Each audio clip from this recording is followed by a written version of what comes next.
Kaya ka nagtatrabaho, kaya ka nagsisigap, kaya ka nag-iimpok ng material na bagay. Ayaw mo na maranasan ng anak mo ang dinanas mo. Kaya ka nagdidildil ng ansin. Kaya ang gabi ginagawa mong araw, ang tang-araw ay ginagawa mong gabi. Kaya ka nagsisikap, ayaw mong maranasan niya ang naranasan mong hirap. Ano ba yun? Ang dahilan kung bakit tayo pilit na nag-iimpok ng mga bagay na material.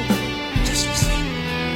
Kapatid, kung naranasan mo, either directly, ikaw mismo, or indirectly, sapagkat nakita mo sa buhay ng ibang tao, yung hirap, ang daming pamilya, yung hirap na utang ka ng utang, utang sila ng utang, yung hirap ng isang lugmok sa pagkakasala, yung hirap ng isang broken family, yung hirap ng isang walang pangarap sa buhay, yung hirap ng walang pananampalataya sa buhay, lahat ng hirap na dulot ng kasalanan na naranasan mo o nakita mong naranasan ng ibang tao, kapatid, sikapin mo na huwag di maranasan ng mga anak mo